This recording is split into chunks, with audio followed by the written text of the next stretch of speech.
Good morning, everyone. We'll start in a while. I will start with the screen sharing and we'll start with the today's sum.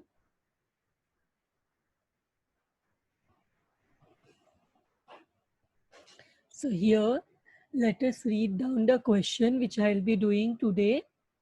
L, S, and B were in partnership, sharing profits in the ratio of 1 upon 2, that is half, 1 upon 4, 1 upon 4.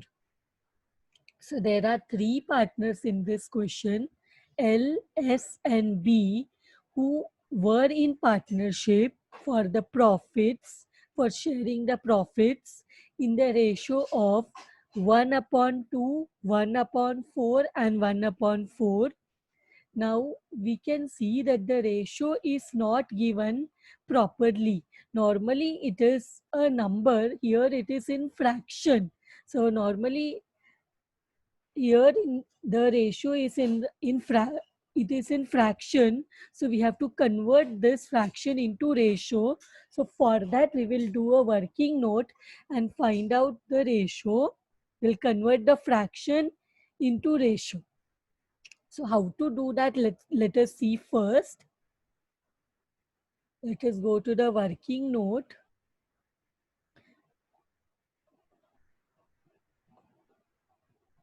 So working note, L ratio is half, S ratio given is 1/4, and B's ratio given also is 1/4.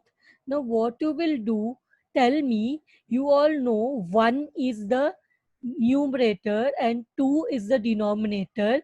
Here in S, 1 is the numerator and 4 is the denominator.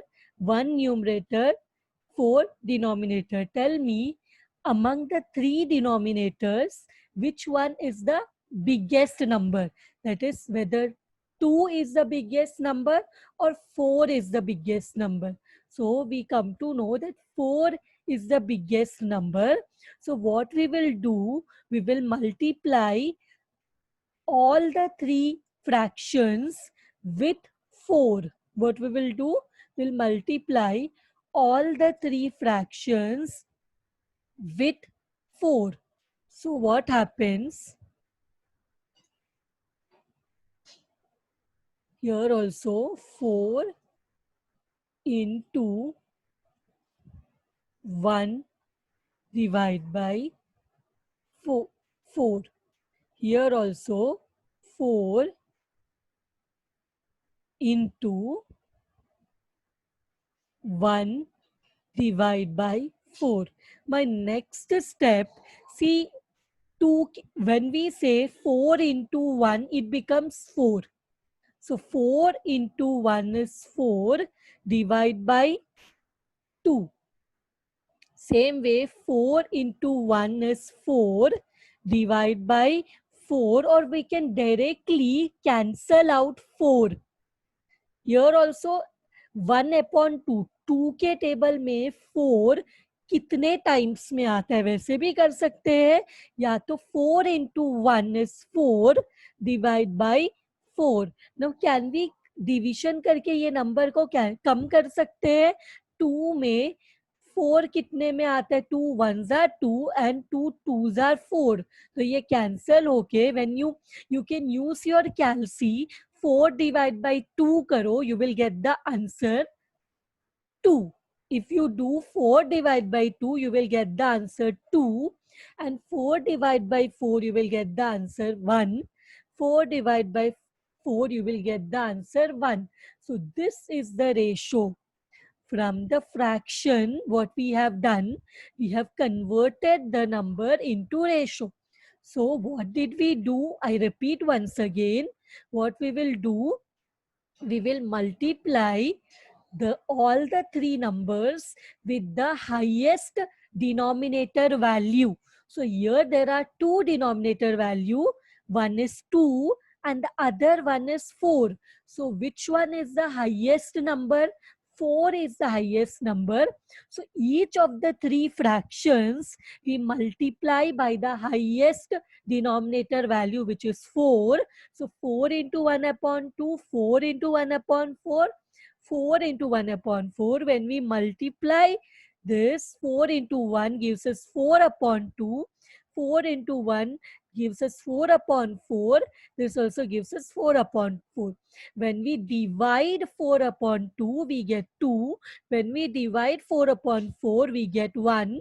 When we divide 4 upon 4, we get 1. So the ratio is 2 is to 1 is to 1. Yes, I will show the question again to you all. Don't worry. We have not completed with the question. We have just started with the question.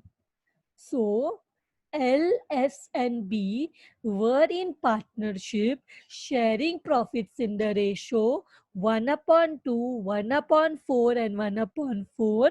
When we solve this fraction, we get the ratio as 2 is to 1 is to 1, which we just completed with the working. So, their balance sheet as on 31st December 2013 was as under the date on which they decided to dissolve the firm. So, these three partners, L, S, and B, decided to dissolve the firm and end their partnership. इन्होंने decide किया that they will dissolve the firm and end their partnership. So let us come to the liability side. First liability given is creditor, which is 15,000. Second liability given is income tax payable, which is 4,000. Third liability is loan from bank, which is 30,000, and in bracket it is said that the loan taken from bank is secured by pledge of stock. Means what? That this loan has been taken against the stock which the company is owning. तो ये जो bank से loan लिया है company ने, firm ने, वो stock को रख के, स्टॉक को गिरवी रख के, प्लेज करके, they have taken the loan of 30,000. The value of stock is of 40,000 in the balance sheet. This does not make any sense. Stock कितने का भी होने दो, when we sell the stock, what amount do we get is important, because we have to anyhow pay rupees 30,000 to the bank. हम जब business बंद हो रहा है तो स्टॉक को बेच के जो भी पैसे आएंगे वो लोन को पे करने के लिए यूज होगा, इतना समझ लो। क्योंकि जो लोन लिया गया है बैंक से वो स्टॉक के ऊपर लिया गया है, तो स्टॉक जो है उसको बेच के जो भी पैसा आएगा will go towards the repayment of the loan. Next one, loan has been taken from S. Bank से भी लोन लिया 30,000 का, एस से भी लिया लोन 11,000 का. But S is who? S is one of the partner in the business. So ये loan from S becomes a partners loan. So ये एस से जो लोन लिया है बिजनेस ने वो पार्टनर्स लोन हो जाएगा. इसके बाद we have the three capital given of L, S and B. L का 40,000 का कैपिटल है, एस का 40,000 है, बी का है 30,000. सो ये जो एल है इसको कितना शेयर ऑफ प्रॉफिट मिल रहा है? 2. एंड कितना शेयर ऑफ प्रॉफिट एस को मिल रहा है? हमने अभी फाइंड किया 1. Share of profit is 1. And same way B is getting the profit of 1. कैसे पता चला? We just now calculated the ratio. It is 2 is to 1 is to 1. Means L ने 40,000 दो शेयर ऑफ प्रॉफिट के लिए दिया और एस ने वही 40,000 वन शेयर ऑफ प्रॉफिट के लिए दिया और बी ने 30,000 वन शेयर ऑफ प्रॉफिट के लिए दिया. तो यहाँ देख के समझ में आता है कि एस जो है उसने सबसे कम पैसा दिया एक शेयर ऑफ प्रॉफिट के लिए। सो यहाँ देखो L, S and B. See, the ones who have joined late, do not worry. I will share this video recording of the lecture with you all. So don't worry, after the lecture, you can go through the video recording of the lecture and see the part which you have missed. So L का है 40,000, S का है 40,000 और B का capital है 30,000. Now ये liability side तो हो गया. अब let us come to the asset side. Asset side में हमारे पास कैश है, स्टॉक है, डेटर है, फर्नीचर है और मोटर कार है. लेकिन असेट साइड में in this chapter that is piecemeal distribution of cash, piecemeal distribution of cash, what is important is in the asset side is cash balance. So हमारे पास कितना cash balance है? हमारे पास 9,000 का cash balance है. बाकी asset important नहीं है. क्यों इंपॉर्टेंट नहीं है? यहाँ पे ये चैप्टर में असेट को बेच के जो पैसा मिल रहा है वो इम्पोर्टेंट है, क्योंकि वो पैसे से हम क्या करेंगे? लाइबिलिटी को पे करेंगे, रीपे करेंगे. तो इसलिए ये चैप्टर में क्या इम्पोर्टेंट है? ये चैप्टर में cash balance is important. So we have with us 9,000 of cash available given in the question. यहाँ पे कितने लाइबिलिटी है जरा देखो. क्रेडिटर है, इनकम टैक्स है. इनकम टैक्स किसको पे करते? गवर्नमेंट को पे करते. तो income tax payable is a preferential liability. किसको भी पैसे पे, जब बिजनेस बंद होगा तो सबसे पहले हम प्रेफरेंशियल लाइबिलिटी को पे करते हैं. और इनकम टैक्स प्रेफरेंशियल इसलिए है कि गवर्नमेंट को और एम्प्लॉइज को अगर कुछ भी ड्यू है, पेएबल है, तो सबसे पहले लाइबिलिटी पे होना चाहिए गवर्नमेंट का और एम्प्लॉई का. तो यहाँ पे गवर्नमेंट को पे करने वाला लाइबिलिटी है. Income tax is paid to the government. तो हम सबसे पहले इनकम टैक्स पेएबल पे करेंगे. उसके बाद कौन सा लाइबिलिटी है? एक तो क्रेडिटर है, लोन फ्रॉम बैंक है. लोन फ्रॉम बैंक के लिए हम देखेंगे कि स्टॉक को बेच के क्या हम पूरा ये लोन को पे कर पाए. अगर हम ये पूरा लोन पे कर पाए तो ये लाइबिलिटी नहीं है. जब लाइबिलिटी को पे कर देंगे तो डिस्ट्रीब्यूशन ऑफ कैश में थोड़ी आएगा.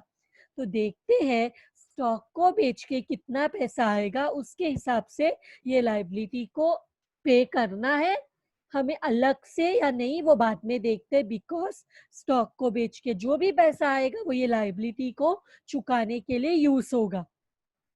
क्रेडिटर्स आउटसाइड लाइबिलिटी है. Loan from S is the inside liability because S is a partner और पार्टनर्स ने कुछ भी पैसा ऐसे लोन बिजनेस को दिया है. Because partner is an insider to the business, this loan also becomes a internal liability. तो हम क्या करेंगे? कैपिटल को पे करने से पहले लोन फ्रॉम एस को पे करेंगे और लोन फ्रॉम एस को पे करने के बाद ही हम क्या करेंगे? कैपिटल्स को पे करेंगे. और कैपिटल्स को पे करने के लिए हमें एक्सेस कैपिटल स्टेटमेंट प्रिपेयर करना पड़ेगा. और एक्सेस कैपिटल स्टेटमेंट से जो ऑर्डर ऑफ पेमेंट हम लोग प्रिपेयर करेंगे उसके अकॉर्डिंगली हम पार्टनर्स का कैपिटल पे करेंगे. तो सबसे पहले यहाँ पे क्या होगा? क्वेश्चन में एडजस्टमेंट में आ जाते हैं.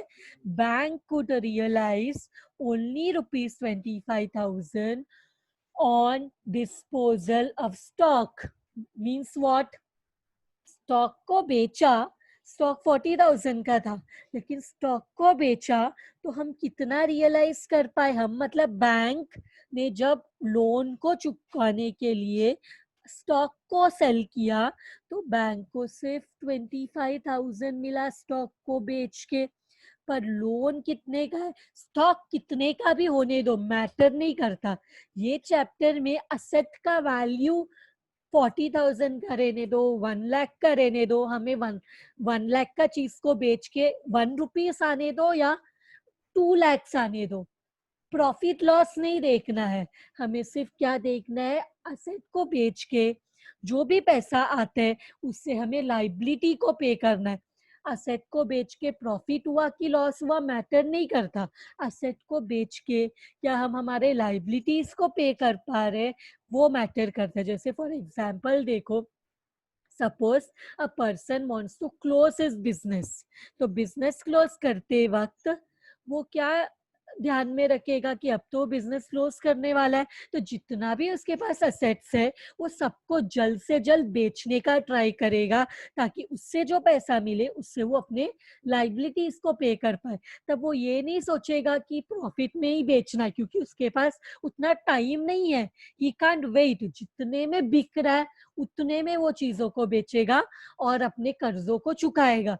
तो पीसमिल डिस्ट्रीब्यूशन में असेट प्रॉफिट में सेल हुआ कि लॉस में सेल हुआ मैटर ही नहीं करता, सिर्फ कितने पैसे में सेल हुआ, कितना पैसा मिला, उससे हमने कौन से लाइबिलिटी को पे किया वो मैटर करता है। तो ये चैप्टर में लाइबिलिटीज इंपॉर्टेंट है, असेट सिर्फ इंपॉर्टेंट है कि उसको बेच के पैसा आता है, बस उतना, उससे ज्यादा कुछ भी नहीं। तो स्टॉक को बेच के हमें 25,000 आया, तो ये 25,000 में हमने क्या किया, लोन फ्रॉम बैंक को चुकाया। अब पूरा पे कर सकते हैं 25,000 में, लोन 30,000 का है, पूरा स्टॉक को सेल ऑफ करने के बाद हमें से 25,000 मिला। तो अभी भी अनपेड अमाउंट कितना है लोन में, 30,000 में 25,000 पे कर दिया, तो 5,000 is the unpaid amount in the loan. आपको ये लोन का जो सिक्योरिटी था स्टॉक, वो तो सेल ऑफ हो गया। अब ये कोई सिक्योरिटी नहीं है कि उसको बेच के लोन को चुकाया जाए, तो अब हम क्या करेंगे, जो अनपेड पोर्शन है लोन फ्रॉम बैंक का उसको हम अनसिक्योर मानेंगे। क्या मानेंगे, अनसिक्योर, क्योंकि उसका सिक्योरिटी तो खत्म हो गया, बेच दिया। और क्रेडिटर और लोन फ्रॉम बैंक जो कि 5,000 है वो सेम लेवल में आ जाते हैं, क्योंकि दोनों आउटसाइड लाइबिलिटी है। बैंक से जो लोन लिया है वो भी, बैंक भी आउटसाइडर है, क्रेडिटर से जो पैसा लिया है वो क्रेडिटर भी आउटसाइडर है, तो दोनों आउटसाइड लाइबिलिटी है। 15,000 का क्रेडिटर भी और 5,000 का लोन फ्रॉम बैंक भी। 30,000 क्यों नहीं, क्योंकि 30,000 में 25,000 तो स्टॉक को बेच के बैंक को कर्जे का पैसा मिल गया, लेकिन जो बचा हुआ अनपेड पोर्शन है 5,000 वो भी आउटसाइड लाइबिलिटी है और क्रेडिटर्स भी आउटसाइड लाइबिलिटी है। तो इनकम टैक्स को सबसे पहले पे करना है, उसके बाद क्रेडिटर और लोन फ्रॉम बैंक को एक साथ पे करना है, रेशो में पे करना है।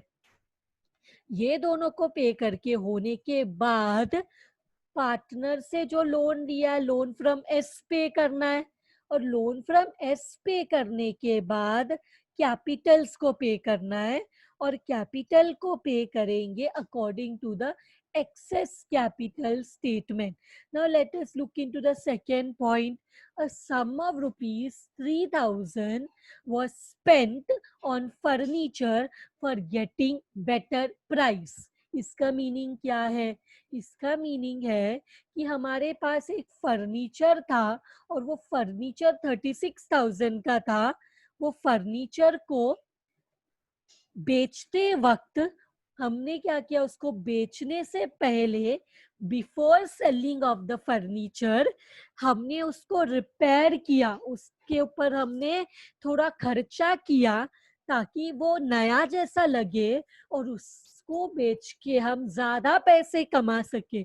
मतलब फर्नीचर को के ऊपर 3,000 एक्स्ट्रा स्पेंड किया उस ताकि उसको बेटर प्राइस मिले। सपोज फर्नीचर में भी थोड़ा उसका एक पैर में भी लूज हो गया हो, अब ऐसे फर्नीचर को कोई लेगा नहीं जिसका एक पैर लूज हो। तो क्या किया बिजनेस ने, क्या किया ये लोगों ने, 3,000 खर्च करके फर्नीचर को रिपेयर करवाया ताकि उसको बेचते वक्त बेटर प्राइस मिल सके। तो 3,000 कहाँ से स्पेंड करेंगे? हमारे पास जो 9,000 है उसमें से ही 3,000 खर्च कर सकते हैं ताकि फर्नीचर को बेचते वक्त अच्छा प्राइस मिल सके.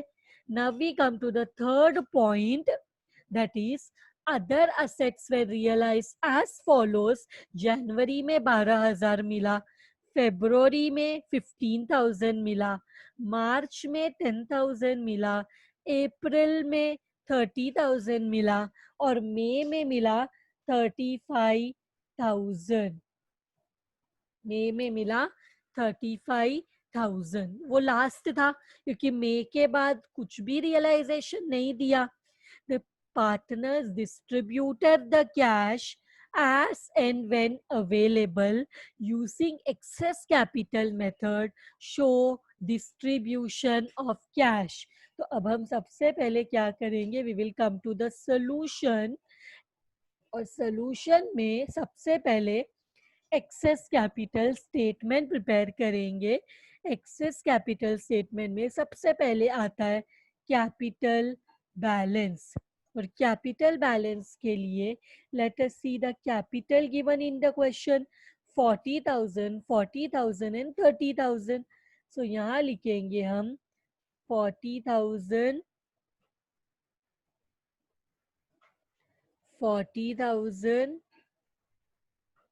और 40,000. सॉरी कितना? 40,000, 40,000 और 30,000. अब इसके बाद क्वेश्चन में देखो हमने डिस्कस किया लाइबिलिटी साइड में कोई रिजर्व फंड है क्या? नहीं है. असेट साइड में कोई लॉस है क्या? करंट अकाउंट, नेट लॉस कुछ भी नहीं है. तो ये जो कैपिटल बैलेंस है इसमें कुछ भी रिजर्व ऐड करने के लिए नहीं है, नील है. कुछ भी लॉसेस नहीं है माइनस करने के लिए. तो ये जो कैपिटल बैलेंस है ये नेट कैपिटल बैलेंस है. ऐड रिजर्व करके भी सेम अमाउंट आएगा बिकॉज रिजर्व नील है. तो मैं डायरेक्टली इसको बोलूंगी नेट कैपिटल बैलेंस.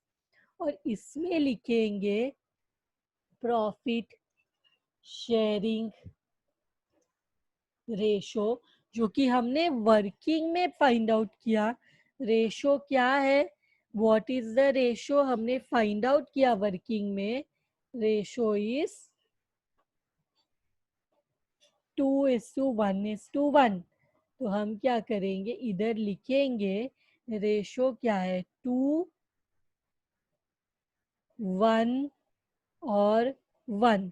इसका मतलब एल को 40,000 दे के 2 शेयर ऑफ प्रॉफिट मिला, एस को वही 40,000 दे के 1 शेयर ऑफ प्रॉफिट मिला और बी को 30,000 दे के 1 शेयर ऑफ प्रॉफिट मिला. अब हम लोग क्या निकालेंगे? Which is known as unit capital या बेस कैपिटल. इसमें हम कैसे निकालेंगे? ये कैसे मिलेगा? ये net capital balance divide by profit sharing ratio. So net capital balance है 40,000, प्रॉफिट शेयरिंग रेशो है 2. सो डिवाइड करो दोनों को. 40,000 डिवाइड बाय 2. इसके बाद 40,000 डिवाइड बाय 1 करो, सेम आंसर आएगा. 30,000 डिवाइड बाय 1 करो, सेम आंसर आएगा. इसके बाद हम क्या करेंगे? जो कैपिटल सबसे यूनिट कैपिटल जो सबसे छोटा वैल्यू होगा उसको बेस लेंगे. Taking L's capital as base. हम क्या करेंगे? बेस है 20,000 इंटू PSR करके जो हमें अमाउंट मिलेगा उसको बोलेंगे प्रोपोर्शनेट कैपिटल. तो प्रोपोर्शनेट कैपिटल क्या है? 20,000 इंटू PSR. PSR है 2, एल का PSR है 2. तो 20,000 into 2 becomes 40,000. Same way 20,000 into 1 becomes 20,000. Same way 20,000 into B का P profit sharing ratio PSR, B है 1, सो 20,000 इंटू 1 किया तो हमें मिला proportionate capital of B as well. तो इसके बाद जो आंसर आएगा उसको बोलेंगे इंटरिम एक्सेस कैपिटल। या ये कैसे मिलेगा हमें, इसके लिए नेट कैपिटल बैलेंस में से माइनस करेंगे प्रपोर्शनेट कैपिटल। सो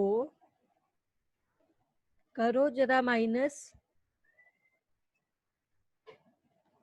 40,000 net capital balance, proportionate capital also 40,000, क्या हो जाएगा, नील हो जाएगा। 40,000 net capital balance, proportionate capital 20,000, तो 40,000 माइनस 20,000 will become 20,000। फिर proportionate capital 30, I mean net capital balance 30,000, proportionate capital 20,000, interim excess capital हो जाएगा 10,000। और इसके बाद we come to the next step which is again हमें सेम चीज करना है। अगेन हमें प्रॉफिट शेयरिंग रेशो लिखना है। प्रॉफिट शेयरिंग रेशो क्या है, 1 है इसका, इसका भी 1 है। अब क्या करना है, अगेन सेम स्टेप रिपीट करना है। यूनिट कैपिटल है, अब क्या है, interim excess capital divide by PSR। So PSR से डिवाइड करो। इंट्रीम एक्सेस कैपिटल है 20,000, PSR है 1, डिवाइड करो सेम आंसर आएगा।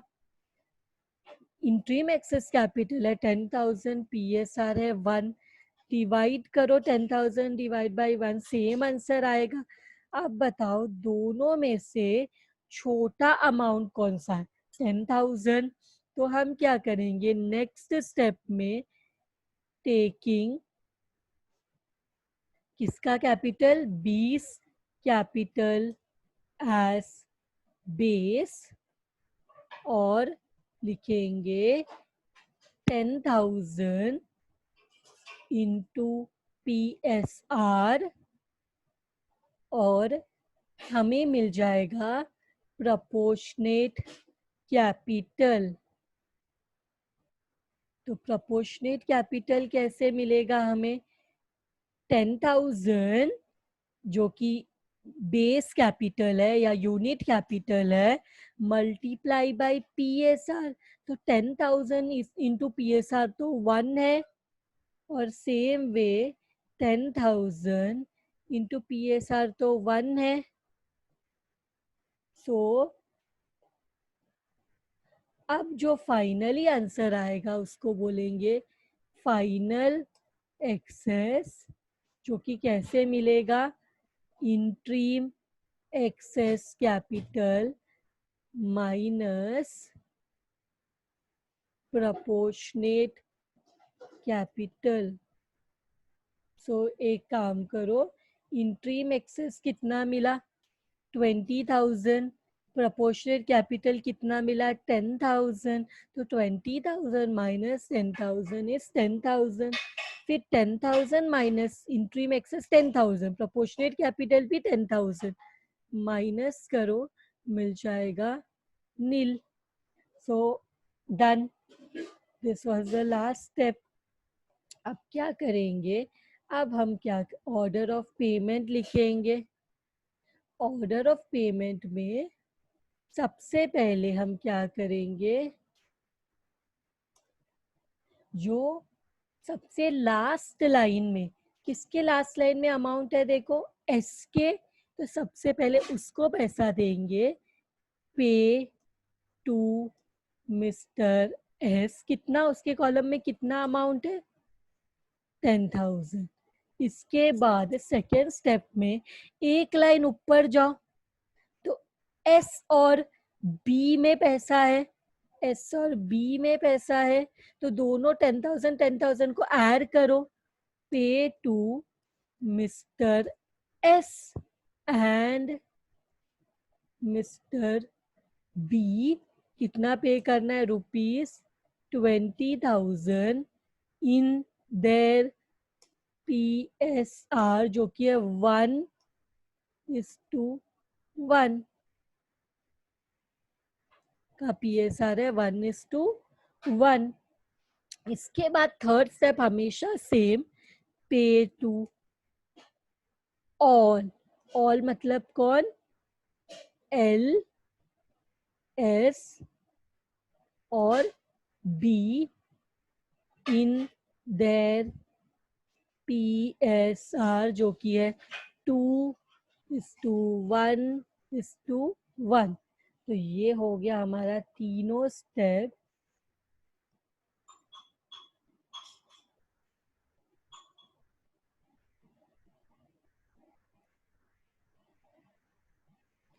तो अब हम लोग क्या करेंगे?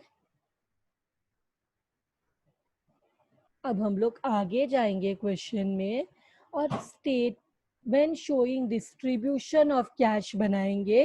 तो statement showing distribution of cash में क्या करेंगे हम? सबसे पहले लाइबिलिटीज को काउंट करेंगे कितना है. तो लाइबिलिटीज कितना है जरा देखो. क्रेडिटर्स, लेकिन सबसे पहले हम इनकम टैक्स पे करेंगे बिकॉज वो गवर्नमेंट लाइबिलिटी है. फिर हम creditors and loan from bank, क्योंकि 5,000 लोन फ्रॉम 30,000 में से 5,000 लोन फ्रॉम बैंक का बचा हुआ है. लोन फ्रॉम बैंक का कितना? 30,000 में bank could realise only 25,000 from disposal of stock. मतलब स्टॉक को बेच के हमें सिर्फ 25,000 मिला और लोन तो 30,000 का था. तो लोन फ्रॉम बैंक अभी भी 5,000 अनपेड है. ये लोन फ्रॉम बैंक भी आउटसाइड लाइबिलिटी है, क्रेडिटर्स भी आउटसाइड लाइबिलिटी है, तो दोनों को एक साथ पे करना पड़ेगा. तो इनकम टैक्स सबसे पहले पे होगा, उसके बाद क्रेडिटर्स और लोन फ्रॉम बैंक साथ में पे होगा. 3 लाइबिलिटी हो गया. लोन फ्रॉम एस 4 लाइबिलिटी हो गया. फिर 3 कैपिटल, तो मिलाकर 4+3 7 लाइबिलिटी. तो कॉलम कितना रहेगा? 7+4, that is 7+4 is equal to 11. तो 1 डेट के लिए particular 2, cash available 3, total claims 4, +1 2 3 4 5 6 7. हम कितना कैपिटल हम कितना बनाएंगे? 11. टोटल हम 11 कॉलम्स बनाएंगे. तो नाउ लेट अस स्टार्ट. सबसे पहले डेट दिया है क्या? बैलेंस शीट का डेट है क्या? देखो बैलेंस शीट कब डिसॉल्व हुआ? Have they given any debt? No. दिया है ना 31 दिसंबर. तो बैलेंस फर्स्ट उसके अगले दिन का रहेगा, जैन 1 जैन. 31 दिसंबर को बिजनेस बैलेंस शीट था, क्लोजिंग डेट था. तो बैलेंसेस अगले दिन का रहेगा. बैलेंसेस बॉट फॉरवर्ड में कैश अवेलेबल है 9,000. कैसे पता चला? मैं तुम लोग को अभी दिखा देती हूँ. देखो इधर कैश अवेलेबल है. कैश कितना है? 9,000. तो मैंने लिखा कैश अवेलेबल 9,000. अब इसके बाद इनकम टैक्स कितना है? देखो इनकम टैक्स 4,000 है. तो यहाँ लिखेंगे इनकम टैक्स 4,000. क्रेडिटर कितना है? 15,000 है. लोन फ्रॉम बैंक 30,000 में 25,000 पे हो गया, तो 5,000 अभी भी अनपेड है. Loan from S is 11,000. Now how do we know it is 11,000? I will show you again.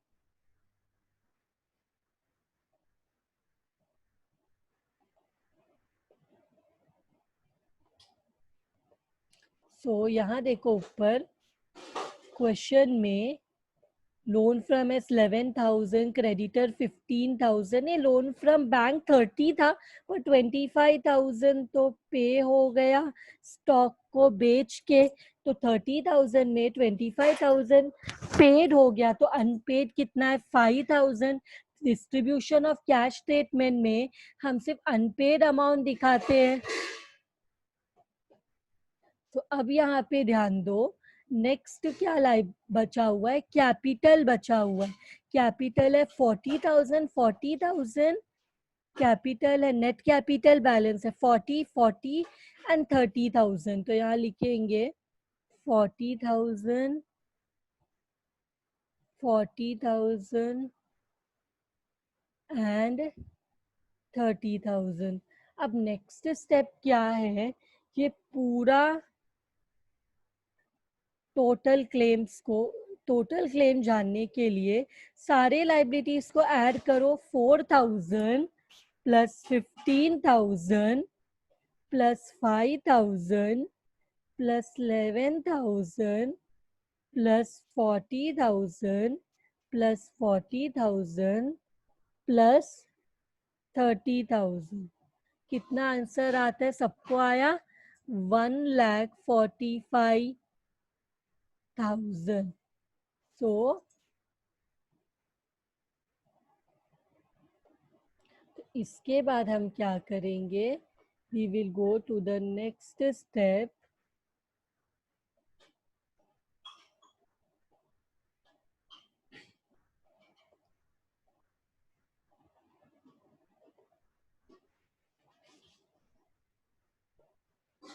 So next step में जाएंगे और देखेंगे कि सबसे पहले हमारे पास 9,000 है, तो वो 9,000 से हमें लाइबिलिटी पे करना चाहिए।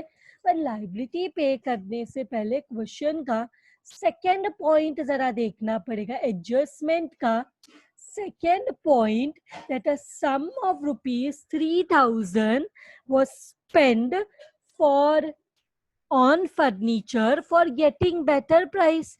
तो हमने किसी भी लाइबिलिटी को पैसा पे करने से पहले हमने 3,000 खर्च किया था। किस लिए खर्च किया हमने 3,000?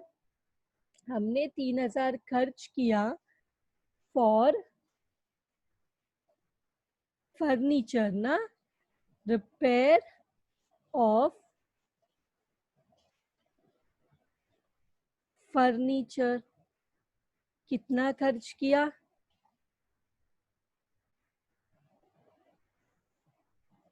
3,000 खर्च किया। तो हमारा कैश अवेलेबल जो है वो कम हो गया रहेगा। कैश अवेलेबल जो है वो कम हो गया रहेगा। अभी देखो लाइबिलिटी कम हुआ, फर्नीचर के लिए हमने 3,000 खर्च किया, पर ये 3,000 खर्च करने से our liability has no effect, because हमने कोई लाइबिलिटी अभी तक पे नहीं किया। हमने बस हमारे जेब में से थोड़ा पैसा खर्च किया, एंड वो पैसा खर्च किया ताकि फर्नीचर को, असेट को अच्छा प्राइस मिल सके। तो ये क्या है, ये हमारा कैश अवेलेबल है। तो अब नेक्स्ट लाइन में जाएंगे और क्या करेंगे, ये 6,000 में से हम लाइबिलिटी पे करेंगे। सबसे पहले कौन सा लाइबिलिटी पे होना चाहिए, देखो सबसे पहले पे होना चाहिए इनकम टैक्स पेएबल। तो हमारे पास 6,000 है, इनकम टैक्स पेएबल इज 4,000। हमारे पास 6,000 है, income tax payable is 4,000। So can we pay 4,000 out of 6,000? Yes. सो हम करेंगे लेस पे टू इनकम टैक्स। कितना पैसा पे करेंगे, कितना लाइबिलिटी है 4,000। जब ये 4,000 पे करेंगे तो हमारा लाइबिलिटी जो था वो भी कम हो जाएगा। तो हमारा लाइबिलिटी जो है वो कम हो गया। और क्या कम हो गया, जब पे करेंगे इनकम टैक्स तो इनकम टैक्स कम हो जाएगा।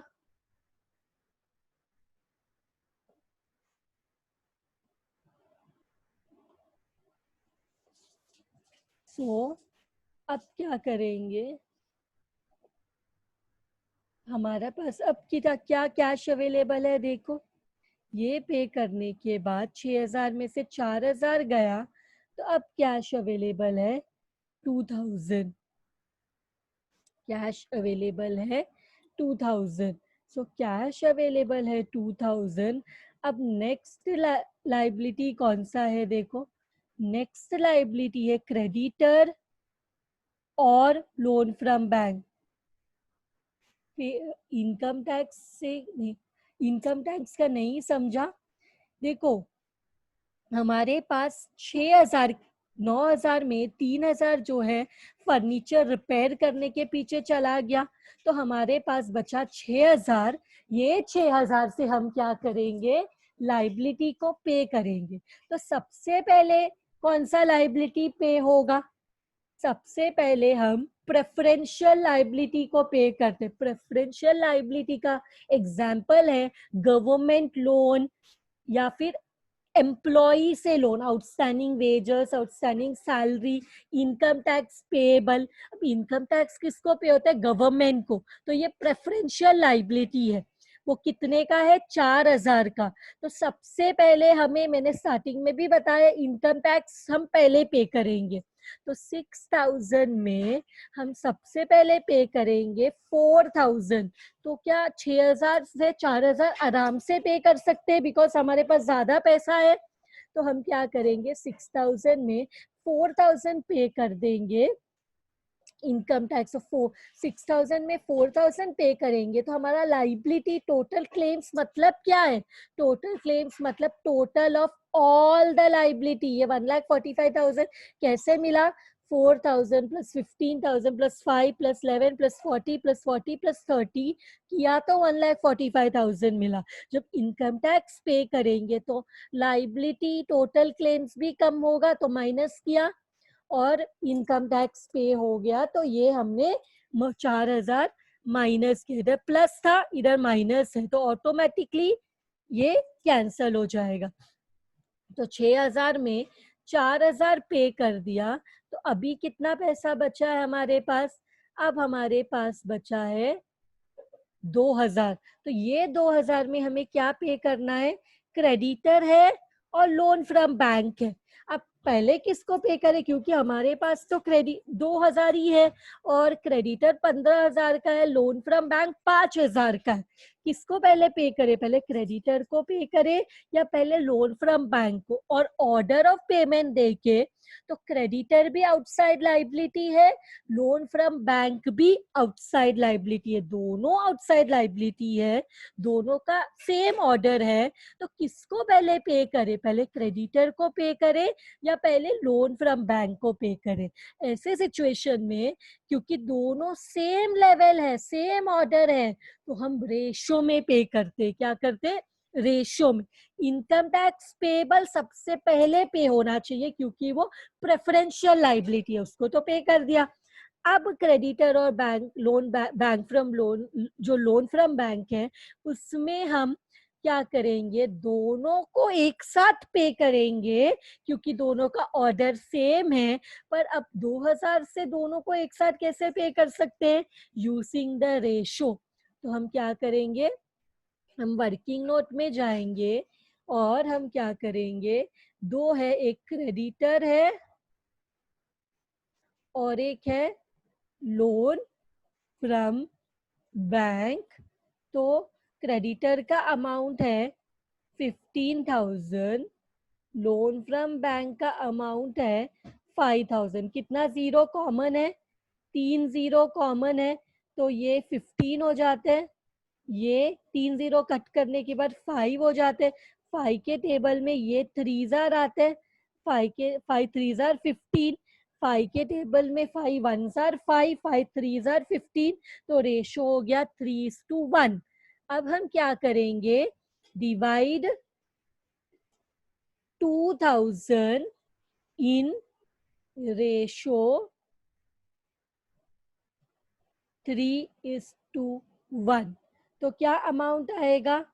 2000 into 3/1 is 3/4. 3 plus 1 is 4, and 2000 into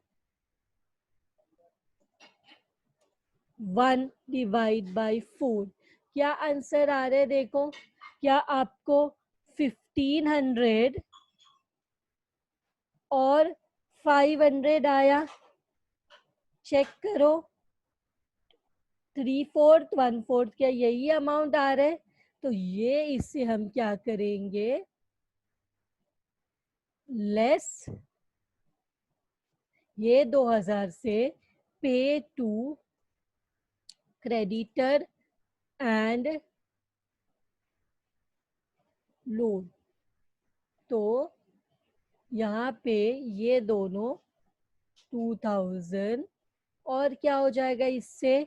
इससे हमारा लाइबिलिटी भी कम हो जाएगा, क्योंकि हम क्रेडिटर और बैंक लोन दोनों लाइबिलिटी है इसको पे करने वाले। तो क्रेडिटर का कितना पे होगा? 3:1 में हमने जब डिवाइड किया तो क्रेडिटर आता है 1500 और बैंक लोन आता है 500।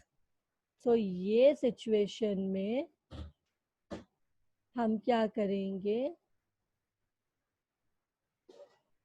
पे करने के बाद अब हमारे पास कैश अवेलेबल होता है। अब हमारे पास कैश अवेलेबल होता है नील, क्योंकि हमने सारा पैसा डिस्ट्रीब्यूट कर दिया। कैश अवेलेबल नील हो गया। तो अब हमारा लाइबिलिटी था 1,45,000। इसमें से हमने पहले 4,000 माइनस किया, फिर 2000। तो अभी भी लाइबिलिटी कितना बचा है? 1,39,000। इनकम टैक्स जो था 4,000 था, हमने पूरा 4,000 पे कर दिया, तो ये हो जाएगा नील।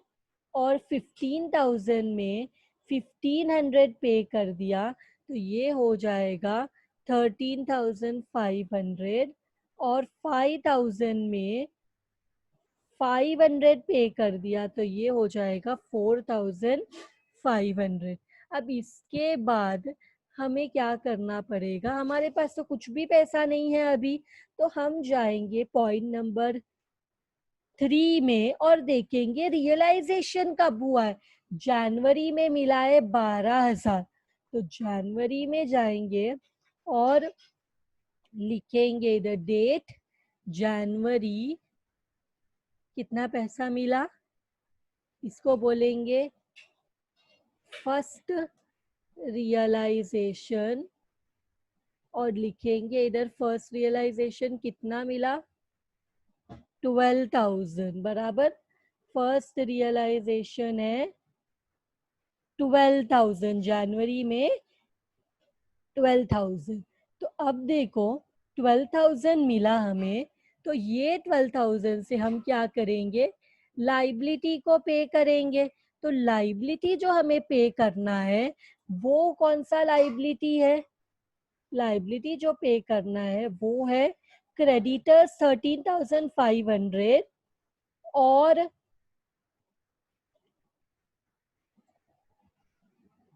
नहीं माइनस रिपेयर ऑफ फर्नीचर। मैंने जब एक्सप्लेन कर रही थी तभी बताया, क्या रिपेयर ऑफ फर्नीचर जो है, क्या वो लाइबिलिटी में किधर लाइबिलिटी का हिस्सा है? क्या लाइबिलिटी वो पे करने से, रिपेयर के लिए 3,000 पे करने से क्या लाइबिलिटी कम हुआ है? नहीं। ये हमने खर्चा क्यों किया? ताकि फर्नीचर को अच्छा प्राइस मार्केट में मिल सके, बेचते वक्त फर्नीचर बेचते वक्त मार्केट में अच्छा प्राइस मिल सके, इसलिए 3,000 का खर्चा किया है। टोटल क्लेम में से हम वही चीज माइनस करते हैं जिससे लाइबिलिटी अगर कम हो रहा है तो ही टोटल क्लेम कम होगा। टोटल क्लेम मतलब टोटल लाइबिलिटी।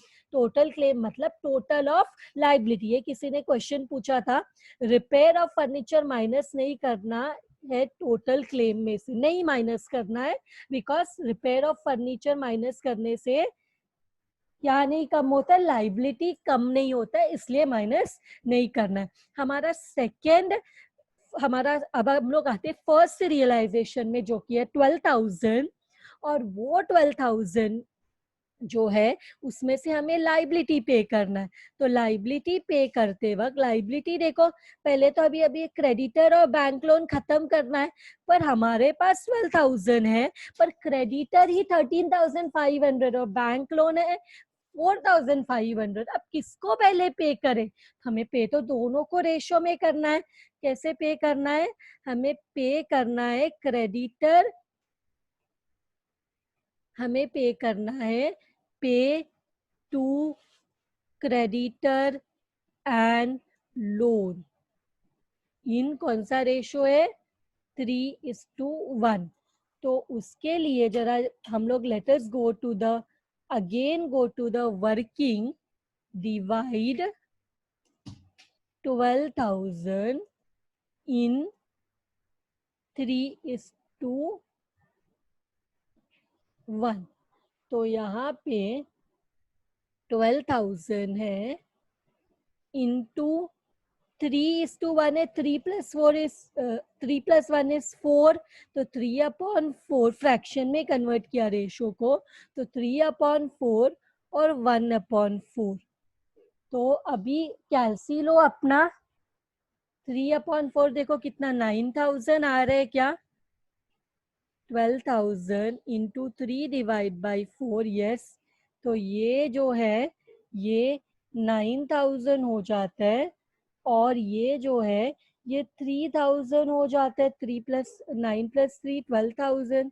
तो हम क्या करेंगे, इधर जाके 12,000 पूरा जो भी रियलाइजेशन मिला पूरा यूज कर रहे क्रेडिटर और लोन को पे करने के लिए। अब क्रेडिटर और लोन को पे करेंगे तो लाइबिलिटी कम होगा। कितना लाइबिलिटी कम हो रहा है? 12,000। इसमें से क्रेडिटर्स कितना कम हो रहा है? 9,000। एंड लोन फ्रॉम बैंक कितना कम हो रहा है? 3,000। तो अब हम क्या करेंगे, हमारे पास कैश अवेलेबल कितना हो गया? अभी कैश अवेलेबल हो गया अब नील, बिकॉज जितना पैसा मिला था हमने सब यूज कर लिया। तो अब क्या करेंगे, अब देखते कितना पेंडिंग है। अभी 1,39,000 में से 12,000 माइनस किया तो आ जाता है 1,27,000, और 13,500 में से 9,000 माइनस किया तो बचता है अभी भी 4,500, और यहाँ बचता है 1,500, बराबर ना? 4,500 से 3,000 माइनस किया तो 1,500, और बाकी के लाइबिलिटी को तो हमने अभी तक हाथ भी नहीं लगाया है। बाकी का लाइबिलिटी क्या है? 11,000, 40,000, 40,000, और हाउ मच इज दिस? 30,000। सो हम क्या करेंगे, ये सबको लिख लेंगे, लेकिन इसको एज इट इज, क्योंकि अभी तक कुछ भी पे नहीं किया इसको, तो ये जैसा है वैसे ही रहेगा। इसके बाद let us come to the next one. Now cash available nil हो गया। Go up and see the for the next realisation. Next realisation February में है एंड अमाउंट है 15,000। तो हम जाएंगे डेट कॉलम में और लिखेंगे फेब्रुवरी, और कितना है second realisation? Second realisation is 15,000। तो अब हम क्या करेंगे, ये 15,000 को यूज करेंगे लेस। अभी किसको 15,000 में से क्या 4,500 और 1,500 को ऐड करो होता है 6,000। तो 15,000 में से 6,000 एक साथ पे कर सकते हैं। हाँ कर सकते हैं। तो pay to creditor and loan, bank loan.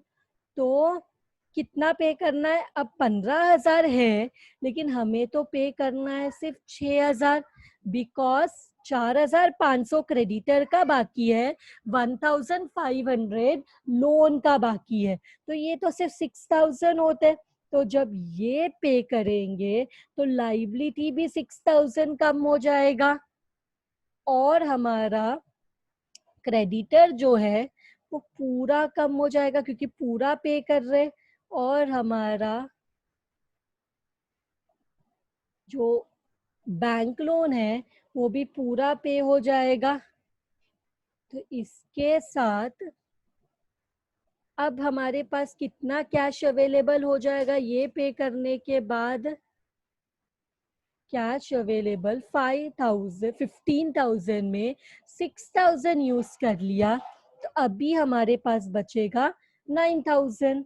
अब ये 9,000 में after paying the creditors and bank loan which is the next liability which we, अब आउटसाइडर्स को पूरा सेटल किया, पहले प्रेफरेंशियल लाइबिलिटी इनकम टैक्स पे किया, फिर क्रेडिटर बैंक लोन खत्म कर दिया अभी पूरा पे करके। अब इनसाइड लाइबिलिटीज का टाइम आता है, और इनसाइड लाइबिलिटी में सबसे पहले पे करेंगे लोन फ्रॉम एस, सबसे पहले पे करेंगे लोन फ्रॉम एस, क्योंकि पार्टनर्स लाइबिलिटी पे करना है। पार्टनर्स लाइबिलिटी 11,000 का, पर हमारे पास कितना कैश है? हमारे पास है 9,000। तो हम क्या करेंगे? पूरा तो पे नहीं कर सकते, तो जितना है उतना पे कर लेते हैं। पे टू एस लोन, कितना पे कर सकते हैं हम? जितना हमारे पास कैश अवेलेबल है उतना पे कर सकते हैं। तो हमारे पास सिर्फ 9,000 है, लेकिन ये जब पे करेंगे तो एक और चीज कम होगा। क्या कम होगा? जब लाइबिलिटी पे करेंगे तो क्लेम्स कम होगा, लाइबिलिटी कम होगा। तो अब हमारे पास कैश अवेलेबल कितना हो जाएगा? कैश अवेलेबल फिर से हो जाएगा नील, क्योंकि हमने सारा कैश अवेलेबल यूज कर लिया। अब जरा देखो लाइबिलिटी अभी भी कितना बचा है? 1,27,000 में से हमने पहले 6,000 माइनस किया, फिर माइनस किया 9,000, तो हमारे पास है 1,12,000, और क्रेडिटर पूरा नील हो गया, बैंक लोन पूरा नील हो गया। 11,000 में से 9,000 गया, तो एस लोन अभी भी 2,000 बाकी है। बाकी का लाइबिलिटी तो हमने अभी तक हाथ ही नहीं लगाया, कुछ भी पे नहीं किया, तो एज इट इज वो जितना था उतना ही रहेगा। अब इसके बाद हम क्या करेंगे? इसके बाद हमें फिर से ऊपर क्वेश्चन में जाना पड़ेगा to check what is the next amount of realisation. February में मिला 15,000, अभी मार्च में मिल रहा है 10,000, मार्च में मिल रहा है 10,000। तो हम लोग जाएंगे फेब्रुवरी के बाद, लिखेंगे नेक्स्ट डेट है मार्च, मार्च में जो मिल रहा है वो है थर्ड रियलाइजेशन, थर्ड रियलाइजेशन है हाउ मच? 10,000। सो ये 10,000 हम यूज करेंगे। सबसे पहले तो हमने ये जो 2,000 बाकी एस का लोन वो पहले पे करना है, तो लेस पे इसका लोन, पे एस लोन। एस लोन कितना बाकी है? 9,000, 11,000 में 9,000 तो हमने ऑलरेडी पे कर दिया, तो अब पे करना है कितना? अब पे करना है 2,000। तो 2,000 पे करेंगे तो क्या हो जाएगा? 2,000 पे करेंगे तो हमारा लाइबिलिटी भी उतना कम हो जाएगा, लाइबिलिटी उतना कम हो जाएगा। तो डायरेक्टली जाके एस के लोन में जाओ, डायरेक्टली एस के लोन में जाओ, और 2,000 जो है वो माइनस करो। तो 2,000 माइनस करेंगे तो ये जो है ये भी नील हो जाएगा। और अब हम क्या करेंगे, हमारे पास अभी भी कैश अवेलेबल है क्या, देखो कैश अवेलेबल अभी भी हमारे पास है, दैट इज 10,000 में 2,000 गया तो हमारे पास अभी बचा हुआ है 8,000। तो हम क्या करेंगे, अब हमें कौन सा लाइबिलिटी पे करना है, सारे इन पार्टनर्स इंटरनल लाइबिलिटी में पार्टनर्स लोन भी कंप्लीट हो गया। अब क्या बचा है, अगर सपोज यहाँ पे ना एक से ज्यादा, यहाँ पे एक ही पार्टनर्स लोन है, लेकिन अगर एक से ज्यादा पार्टनर ने बिजनेस को लोन दिया होता तो सपोज एस ने भी लोन दिया है और बी ने भी लोन दिया है, तो दो पार्टनर्स लोन होगा तो क्या करेंगे, दोनों में से किसको पहला पे करेंगे, अगर दो पार्टनर्स लोन होगा, सपोज ये 11,000 है और बी ने 22,000 का लोन दिया होता, तो हम वो लोन का रेशो निकालेंगे और दोनों को रेशो में पे करेंगे। अगर एक से ज्यादा लोन रहेगा तो भी रेशो, एक से ज्यादा आउटसाइड लाइबिलिटी रहेगा तो भी रेशो, एक से ज्यादा प्रेफरेंशियल लाइबिलिटी रहेगा तो भी रेशो। मतलब अगर एक है तो टेंशन नहीं, एक से ज्यादा है, दो है, तीन है, चार है, तो वो चारों का, दोनों का, तीनों का रेशो निकाल के एक साथ पे करना पड़ता है। मतलब अगर प्रेफरेंशियल लाइबिलिटी एक से ज्यादा है, इधर आउटस्टैंडिंग वेजेस भी होता इनकम टैक्स पेबल के साथ, बिकॉज प्रेफरेंशियल लाइबिलिटी मतलब क्या, due to the government, due to the employees, जो गवर्नमेंट को पे करना होता है, जो एम्प्लॉइज को पे करना होता है, उसको हम बोलते हैं प्रेफरेंशियल लाइबिलिटी। आउटसाइड लाइबिलिटी क्या होता है, जो आउटसाइडर्स को पे करना होता है, जैसे creditors, bills payable, bank OD, loan taken, unsecured loan taken, ये सब कुछ आउटसाइड लाइबिलिटी है। लोन फ्रॉम पार्टनर्स, जो पार्टनर से लोन लेते हैं वो। और लास्ट में जब कैपिटल को पे करते हैं तब हम क्या करते हैं, तब हम पार्टनर्स का ऑर्डर ऑफ पेमेंट देखते हैं। तो पार्टनर्स का ऑर्डर ऑफ पेमेंट में पहले एस को 10,000 देना है, पर हमारे पास तो 10,000 नहीं है, हमारे पास सिर्फ 8,000 है, तो एस को हम जितना हमारे पास है उतना देंगे। तो पहले क्या क्या करेंगे, इधर लेस पे टू एस, एस को कितना पे करना है, जितना हमारे पास होगा उतना ही पे करेंगे, उससे ज्यादा तो पे नहीं कर सकते। तो यहाँ पे लिखेंगे 8,000, जितना हमारे पास होगा हम उतना ही पे कर सकते हैं। अब क्या होगा, यहाँ पे लाइबिलिटी भी उतना ही कम हो जाएगा, 8,000। और हम क्या करेंगे, डायरेक्टली जाके एस में लिखेंगे 8,000। अब हमारा कैश अवेलेबल तो 0 हो गया, जितना कैश था हमने सब यूज कर लिया। कैश अवेलेबल 0, और हमारा लाइबिलिटी जो था कितना हो जाएगा, पहले 2,000 कम हो गया, फिर 8,000 कम हो गया, तो 1,02,000 हो जाएगा, 10,000 कम हो गया ना। फिर जो पार्टनर्स लोन था वो तो नील हो गया। इसके बाद एल को तो कुछ भी पे नहीं किया, एस को 8,000 पे कर दिया, और बी को कुछ भी पे नहीं किया। तो अभी हमारा ऐसा सिचुएशन है, कैश अवेलेबल नील हो गया है। अब हम क्या करेंगे, दोबारा जाएंगे और देखेंगे कि मार्च के बाद अप्रैल में फिर से रियलाइजेशन हुआ है, और अप्रैल में हमें मिला है 30,000।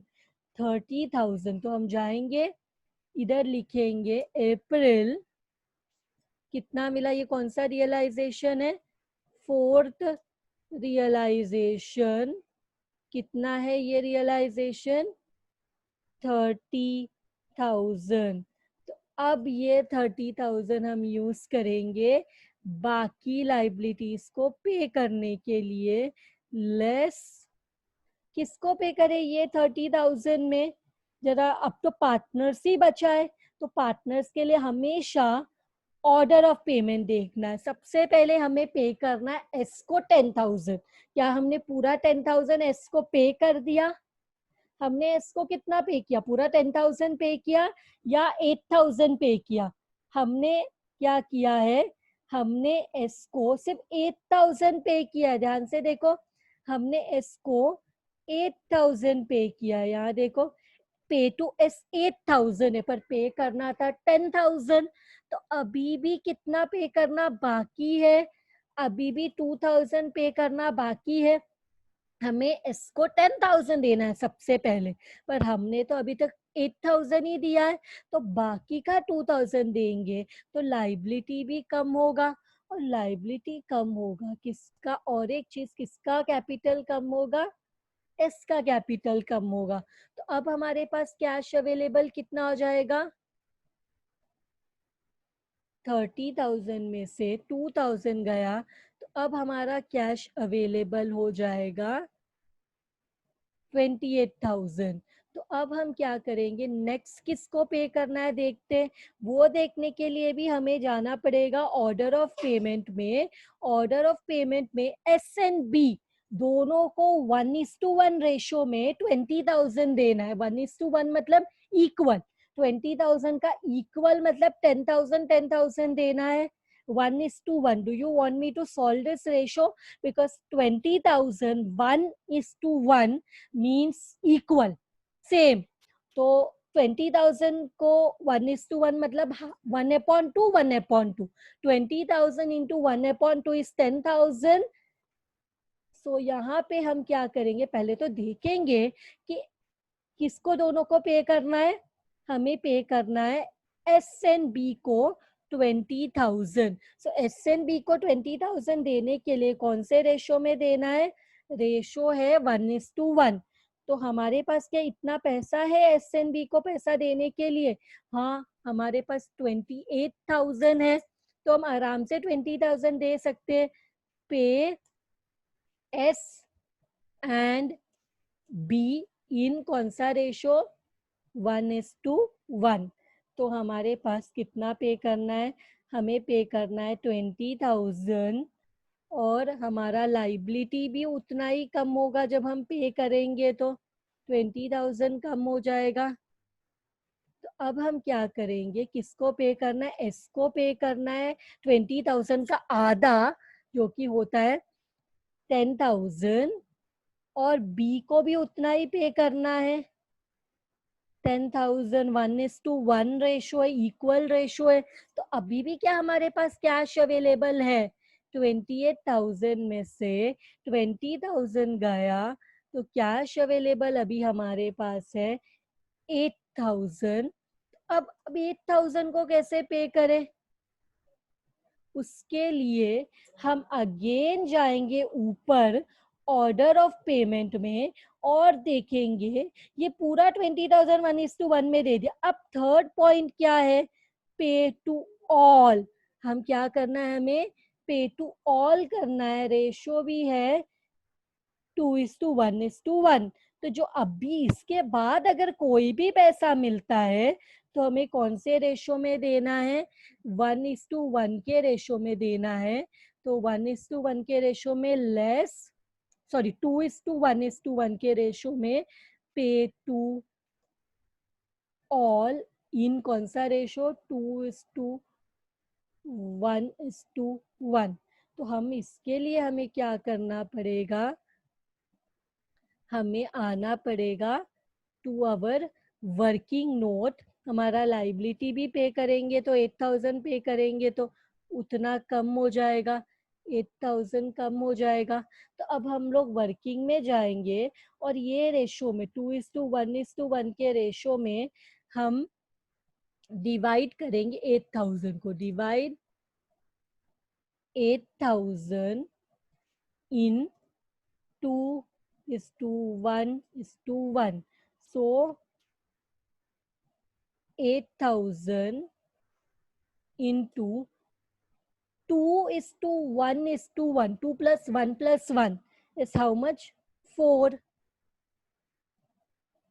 Next one, 8,000 into 1:2:1 मतलब 1/4 8,000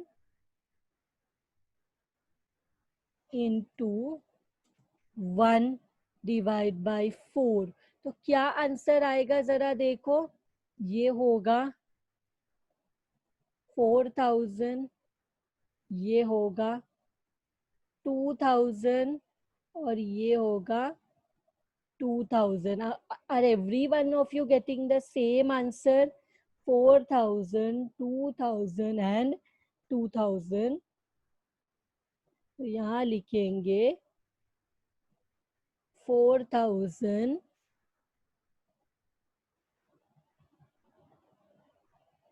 2,000 एंड 2,000। इसको इसके बाद अगेन सारा कैश अवेलेबल नील हो जाएगा। कैश अवेलेबल क्या हो जाएगा?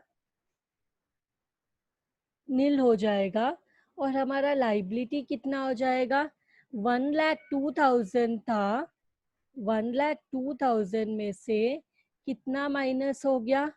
2,000 पहले माइनस हुआ, फिर 20,000, फिर 8,000।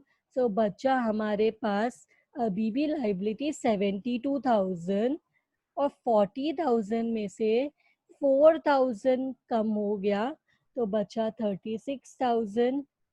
32,000 में से माइनस हुआ 2 + 10 + 2 दैट इज 14,000। तो हमारे पास बचा 18,000। सेम वे 30,000 में से 10 and 2 12,000 माइनस किया तो बचा 18,000। अब हम लोग को देखना है क्या और भी कुछ कैश अवेलेबल है, सॉरी और भी कुछ रियलाइजेशन है। तो when we go to the question, मई में अप्रैल में 30,000 मिलने के बाद मई में हमें दोबारा से 35,000 लास्ट मिला है, उसके बाद कुछ भी पैसा नहीं मिला है। तो ये जो हमें मिलने वाला है मई में, this is our final realisation. तुम इसको फिफ्थ रियलाइजेशन बोलो तो भी चलेगा, मैं इसको फाइनल रियलाइजेशन बोल रही हूँ 35,000 का। तो ये 35,000 अब कैसे यूज करेंगे जरा देखो। ये 35,000 अब हम क्या करेंगे, ऑर्डर ऑफ पेमेंट में देखो, ये 20,000 पे करने के बाद जितने बार भी पैसा मिलेगा, जब तक पार्टनर्स का कैपिटल फिनिश नहीं हो जाता, रीपे नहीं होता पूरा का पूरा, हमें पे टू ऑल करना है। तो अभी अगेन जो अब ये पैसा मिला है लास्ट वाला, इसको भी करना है लेस पे टू ऑल। क्या करना है? Pay to all. तो ये पे टू ऑल 35,000 पूरा का पूरा पे करना है। पे करेंगे तो हमारा लाइबिलिटी भी पूरा का पूरा, पूरा नहीं, जितना पे करेंगे उतना कम हो जाएगा। पर अब ये 35,000 को रेशो में डिवाइड करना है, तो उसके लिए let us go to the working note. Divide 35,000 in कौन सा रेशो? इन 2:1:1। सो हम लोग जाएंगे 35,000 इंटू 2/4। 35,000 इंटू 1/4। 35,000 इंटू 1/4। तो 35,000 इंटू 2/4, आंसर निकालो क्या आ रहा है? 35,000 इंटू इंटू 2/4। क्या सबको 17,500 आया? इसके बाद 35,000 इंटू 1/4, क्या 8750 आया?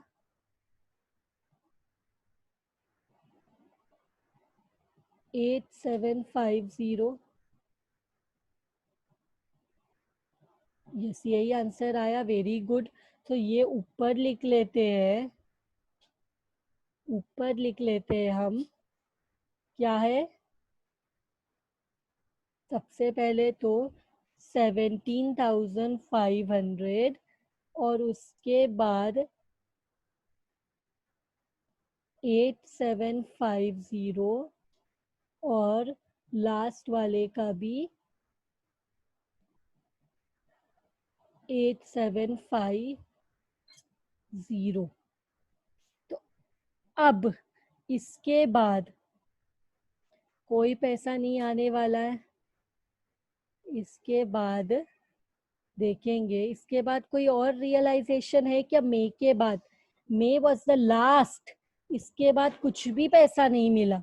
तो इसके बाद अभी कोई पैसा नहीं आने वाला, कोई भी पैसा नहीं आने वाला है। तो अभी हमारा कैश अवेलेबल नील हो गया। और अभी भी लाइबिलिटी कितना पे करना बाकी है? 72,000 में हमने लास्ट में 35,000 पे किया, तो अभी भी 37,000 है जो अनपेड है। और 36,000 माइनस, मतलब पर पार्टनर का क्या बाकी है? पर पार्टनर का, दैट इज जो एल है उसका 36,000 में से 17,500 माइनस करो, 18,500 बाकी है। और 18,000 में से 8750 माइनस करो, 9250 बाकी है। तो सेम अमाउंट बाकी रहेगा बी का भी। तो ये 37,000 जो अभी फिर कभी भी नहीं मिलेगा, बिकॉज मई महीने में आखिरी असेट को बेच के भी पैसा मिल गया, अब इसके बाद कोई भी पैसा नहीं मिलने वाला। तो इसको बोलते, लास्ट में जो मिला है उसको बोलते रियलाइजेशन लॉस। और इसके साथ this sum, this particular sum is done.